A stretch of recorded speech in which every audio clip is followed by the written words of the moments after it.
അംബാനിയും അദാനിയുമായി താൻ ഒത്തുതീർപ്പുണ്ടാക്കിയെന്ന പ്രധാനമന്ത്രി നരേന്ദ്രമോദിയുടെ ആരോപണത്തിൽ തിരിച്ചടിയുമായി രാഹുൽ ഗാന്ധി രംഗത്ത്. ഭയന്നു പോയോ എന്ന മോദിയോട് രാഹുൽ ഗാന്ധി ഹാൻഡിങ്ങിലൂടെ ചോദിച്ചത്.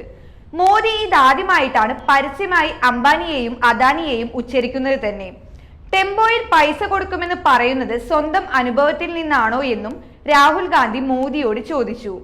അദാനിയും അംബാനിയും പണം തന്നില്ലെങ്കിൽ ഇഡിയെയും CBIയെയും അങ്ങോട്ട് വിട്ട് അന്വേഷണം നടത്താനും രാഹുൽ ഗാന്ധി ആവശ്യപ്പെട്ടു. ഇഡിയെയും CBIയെയും അങ്ങോട്ടേക്ക് അയക്കാൻ എന്താണ് പ്രയാസമെന്നും രാഹുൽ ഗാന്ധി ചോദിച്ചു.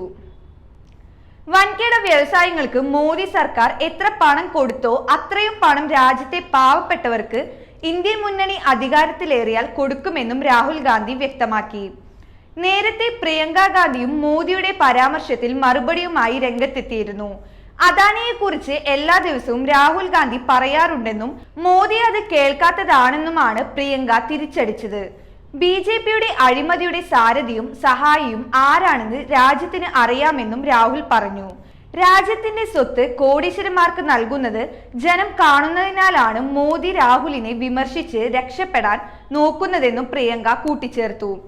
ഗൗതം അദാനി, മുകേഷ് അംബാനി എന്നിവരുൾപ്പെടെ രാജ്യത്തെ 5 പ്രമുഖ വ്യവസായികൾക്ക് പ്രധാനമന്ത്രി മുൻതൂക്കം നൽകുന്നുവെന്ന് കോൺഗ്രസ് പാർട്ടി ദീർഘകാലമായി ആരോപിച്ചിരുന്നു. അതേസമയം തെലങ്കാനയിലെ BJP റാലിയിലാണ് മോദി രാഹുലിനെതിരെ വിമർശിച്ച് രംഗത്തെത്തിയത്. അംബാനിയെയും അദാനിയുമായി രാഹുൽ ഒത്തുതീർപ്പുണ്ടാക്കിയെന്നാണ് മോദി ആരോപിച്ചത്. അതുകൊണ്ടാണ് രാഹുൽ ഇപ്പോൾ ഈ 2 പേരെ കുറിച്ചും മിണ്ടാത്തതെന്നും മോദി പരിഹസിച്ചു.